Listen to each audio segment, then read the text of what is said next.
hey, would you think WrestleMania 1 would be a success today, or a match like a card like that? And you bring it's hard to you know make turn guys into where they would who's Hogan today, who's X today, who's Mr. T Right. today, But if you have that kind of show today, 2 hours and 15 minutes, good pace, that same similar kind of wrestling. There's no crazy runaway match of the night, but there was also no crazy slog in the night. I mean, is that kind of show, would that get a pay-per-view today? That's a SmackDown to me. This is a good SmackDown to me. That's what the show was. What would it be today? I guess the closest thing we have to it is All In. Like that would be that would be the closest thing we had. Like a company just kind of sprouting out of nowhere in the wrestling business.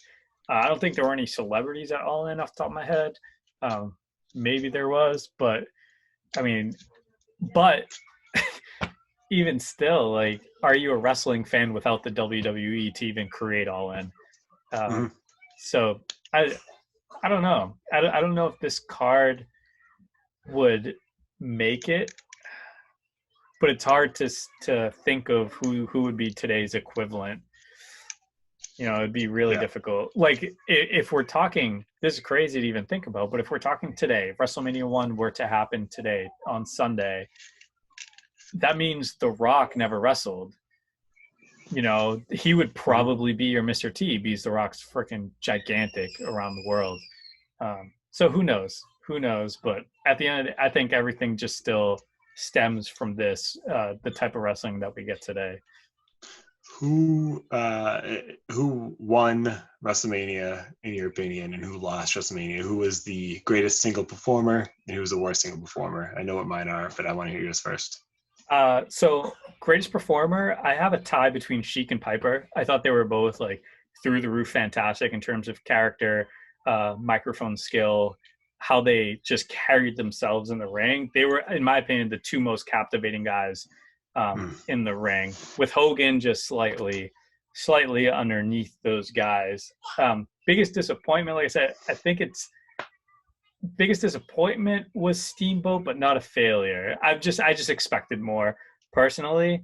But the biggest dud is still David Sammartino.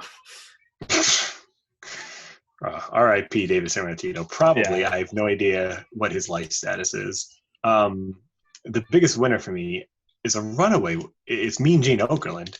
I mean, national anthem. It's got to be the only guy in history to do the national anthem and then 12 backstage interviews.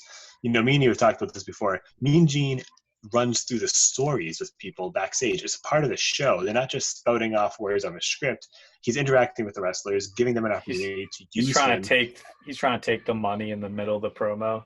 Oh, it's from fantastic. The 15,000, that was good. Yeah, and Heenan used that to play off it. Obviously, Heenan was great, and it is an all-time great too. But Okerlund, he's so versatile. He never had hair. Neither did Finkel. R.I.P. to both of them. Absolute greats. Yeah. And I thought every time Mean Gene was on TV, it was funny. He got something out of the performers, something that he was on. He got people over as an announcer or as an interviewer backstage. And I sure as hell don't think Charlie Caruso's doing that. And no offense to Charlie Caruso, who is a decent. I think she's okay. And the biggest of the night has to go to Lord Alfred Hayes, who was maybe trying to read a script card in backwards Arabic, and he didn't understand backwards Arabic, and he was trying to remember what he was supposed to say, and he's being held at gunpoint at the same time. I actually wrote down in my notes, is Lord Alfred Hayes being held down at gunpoint during these interviews? I took your question as an in-ring question, but I think you're a trillion% correct on Alfred. He was horrifying. If the camera's here, he was clearly like this, and just like going back and forth and just stumbling over his words. I'm gonna have to ask our production assistant, one of our logo people, one of our video editors, one of our many on this show that we have, aka you. To splice in a short clip of what Alfred Hayes stuttering through some interview, and I'm putting you on the spot here, but hey, listen, he was there, and I was there. So good for Lord Alfred Hayes. Juan, final thoughts on WrestleMania 1 or something that we haven't touched on yet? Nothing that we haven't even touched on yet. And I'm just going to reiterate, just it was everything it needed to be for the wrestling business to just expand and move forward into the future. And I'm actually pretty excited to watch WrestleMania 2 because I think it's going to stink. And I think we're going to see, um, I think we're going to see a lot of ambition out of Vince's mindset going into that show, but I just don't expect it to be very good. That's tune in next week for. Yeah. So, listen, I think it was really cool to watch. I know I told you this, but I watched one of the old Disney, the Snow White, with my daughter, the original 1941 Snow White, the first Disney animated movie. And I got a sense of, man, this is so cool seeing history. Like, they didn't know it at the time, or they did to an extent maybe, but this is really, it's taken on a life of its own as the decades have gone by. I felt the same way watching WrestleMania 1. They didn't know at the time, even if they knew it would be a huge success, they never knew it would be the seed that would kind of sprout what we're at today. It was really cool to watch just for that nostalgia factor. I think as we get a little bit more into these things, that might wear off. Although then again, it's wrestling, and they traffic in nostalgia all the time. And I think if I'm watching WrestleMania 13 and I see Bret Hart out there or in Austin, I'll think, man, this is such history in the making. They just didn't know at that point. I felt that way during watching WrestleMania.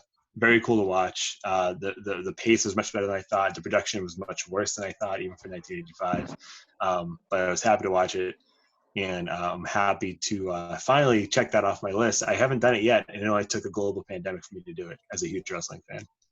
Yeah, no, I'm pumped. I'm excited to do this. I think the first WrestleMania that I ever watched full through is the second one in Atlantic City. So these are all fresh to me in terms of full through. I may have watched bits and pieces of these shows, but I'm ready to rock. I'm ready for WrestleMania 2. Juan, would you like me to hit it over to you for our first ever sign off? Sure, why not?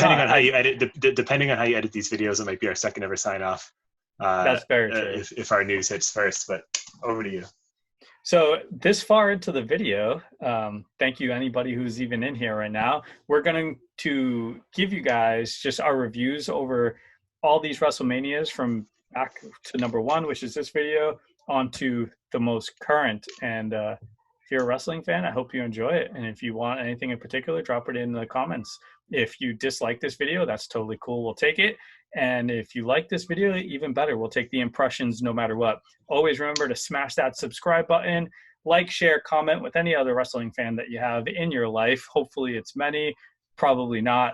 I'll see you next time. Hopefully not. See you later.